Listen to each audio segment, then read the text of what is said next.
Sorry about that, guys. Dogs are barking. Somebody's out there making them bark and all this stuff. This is the game they play. They come out and make your dogs bark like crazy, disturbing the neighbors and all this stuff. This is, it's the game. It's the game. It's part of the program. You know, it's part of the program they play. Anyway, so this will be part two. So I want to talk about psychopaths and sociopaths that are involved in our programs. It's we are good people. We're good-hearted people. We have a kind heart. We care for others and stuff like that. We want to help other people and stuff like that. That's the way I am. I'd give my shirt off someone, off my back for somebody, you know, and so a lot of people don't understand how they could be so heartless and torture somebody that they don't even know, for 18 hours a day, 16 hours a day or whatever. How could they do that? So I want to explain that a little bit. I'll tell you about some of my own experiences.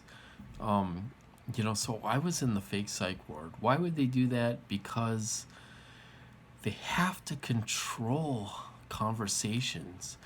They have to control the situation. It has to be controlled because they have to verify that technology hundreds of times a day. Okay, so it's not magic that they put me in a fake psych ward. All they did was, they took over of an empty floor of the hospital. They took over a wing that the hospital wasn't using and filled it with perps. That's all they did. It's not magic. It's not special powers. It's not anything. Okay? So they had some staff members that were perps, and they had all the residents were perps. They didn't stick me in a real psych ward. It was all acting. And believe me, these people can act. They can win an Academy Award. I swear to God. They're good actors. I've seen these people cry on demand. It really is unreal. These people will do anything. They'll do anything for money. And they're good actors. It's all acting. Okay, so. But I want to talk about their behaviors. You get psychopaths and sociopaths behaviors. I've seen it firsthand in my program. When I spent the first night in the fake psych ward, there was a roommate in there. He was already sleeping. It was kind of late at night, 10:30 at night or whatever. They had a roommate in there. He was a perp. He was already sleeping. So they put me in that room with him. And then they had a staff, which was a perp, a staff member, sitting outside the room, kind of down the hall a little bit. They knew I was going to get tortured. And I'll tell you something. They were like, they were so excited. They were so excited. It was like a little kid opening up Christmas presents on Christmas morning. That's how excited these people got. They're sociopaths. They get this adrenaline rush through them, and they get off on this. They get off on torturing people.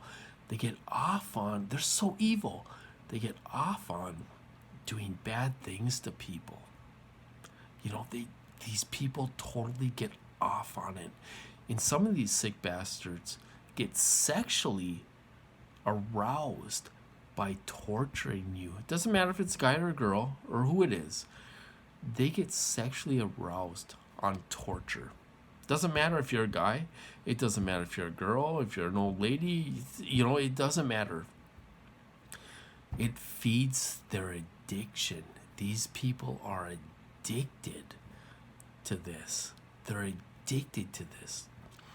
So, the first couple nights, they kept me in the same spot.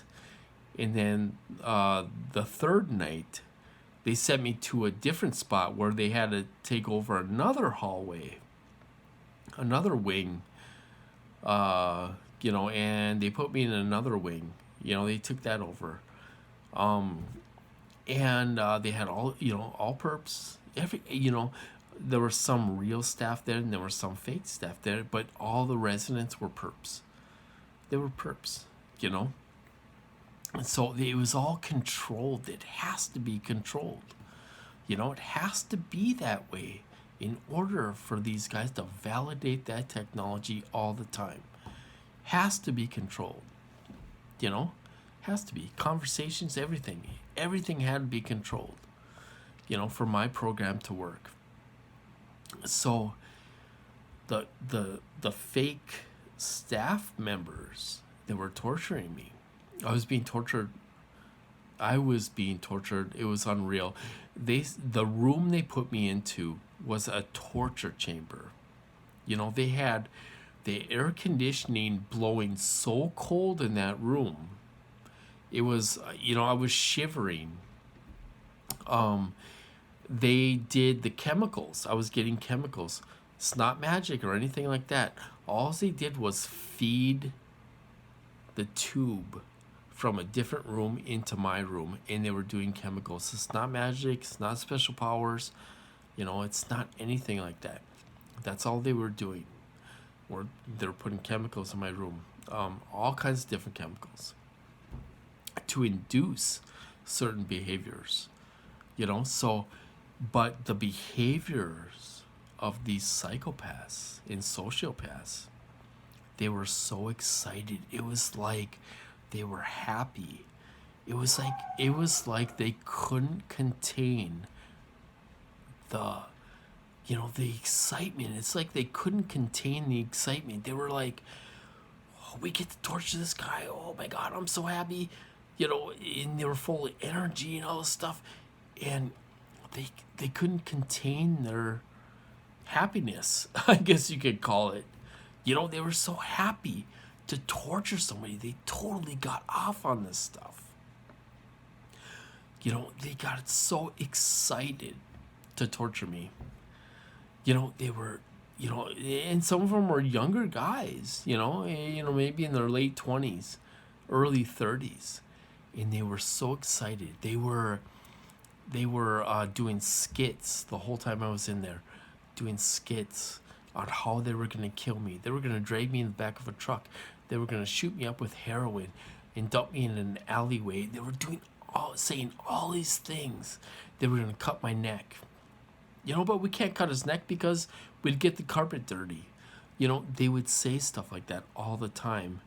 And it didn't click. I was on chemicals and all this stuff. I was being manipulated. It didn't click like, ha ha, we're joking. It didn't click. But these people were so evil and all this stuff. Their behaviors are evil. These are evil people. They have no feelings. They don't have empathy. They don't have sympathy. They don't feel guilt. These people have no feelings. And I think it's hard for people to understand how they could do this to somebody they don't know. They're psychopaths. And this is the people they find to do this to us. These people are truly that evil. They're that evil. So I want to explain that a little bit because I've seen these behaviors of these psychopaths and these sociopaths, and I'm telling you, they don't care a damn bit about us. They don't care a damn bit about us. But I'll tell you something. If you're a big target and all this stuff, there was a couple government guys in when I was in the fake psych ward. There was a couple government guys in there. They were keeping an eye on these guys to make sure they don't kill me. Kill me by accident or whatever. They were gonna make sure that nothing happened to me. And I could tell they were government guys. I don't know who they were, CIA, FBI, I have no idea who they were, but they had a couple government guys in there pretending. They just didn't fit the script, you know what I mean? I mean, they look like government guys, because these guys were doing all kinds of things. They made my heart pump so much out of my chest. I was out of breath and gasping for air, you know. And I asked to go to the hospital, and they wouldn't send me to the hospital or anything. I had to put up with it, you know. So, but they had people there that were there to make sure nothing actually happened to me, I mean, because these idiots would kill you by mistake, and that's what I'm afraid of. I'll kind of go into another subject here, but I've been thinking about getting life insurance that covers funerals and all your expenses, because I'm afraid these idiots are gonna kill me by accident. I'm afraid these idiots are gonna kill me by accident. Sometimes because they torture me so bad sometimes, that I'm afraid they're gonna kill me by accident. So I've been thinking about getting life insurance that will cover my funeral. That will cover my expenses and all this stuff, so my family doesn't have to worry about that. Because I don't know how long I'm gonna be here. To be honest with you, that's the God's honest truth. I don't know how long I'm gonna be here. So I want to be prepared for when I go. Nobody has to worry about anything in my funeral, and everything is covered. Because I'm afraid these idiots are gonna kill me by mistake, by accident, So, but going back to, psychopath behavior and all that stuff, these guys are psychopaths. They can, they can do all this stuff, and they don't have any feelings about it. They don't have guilt or empathy or anything, sympathy or nothing. I've seen the behavior. I've seen the behaviors firsthand, and it's really unreal to see. They think it's fun. They think you're a big dumb animal, and it's fun to torture the hell out of you. That's what they think we are. We're big dumb animals, and they could torture the hell out of us. So I just want to do a little video about that, you guys. I'm going to kind of stop there. On the bright side, I'm getting my stimulus check, and I'm so happy about that. I need to order a new mattress for my bed, and my dog, Tanner, is getting fixed next month, so I got to pay for that, so I'm kind of happy about that. I'm getting a little money. I'm going to put some in the savings account and stuff like that, But anyway, I hope you guys get your stimulus checks soon and help you out a little bit. And because we can all use a little extra cash and stuff, So anyway, I'm going to cut this off, you guys. I hope you guys do well out there and all that stuff. And I will talk to you later. Don't forget to try to have fun. I mean, we're being targeted, we're being hit and tortured and all this stuff, but, we gotta, if you're watching videos, watch some funny videos. Make it feel better. Not all people are bad out there, you guys. There's a lot of good people out there. They don't agree with this program. They do care about us. There are people in the government that do care about us and that don't agree with this program, So anyway, I'm going to cut this off, you guys, and I'll talk to you later.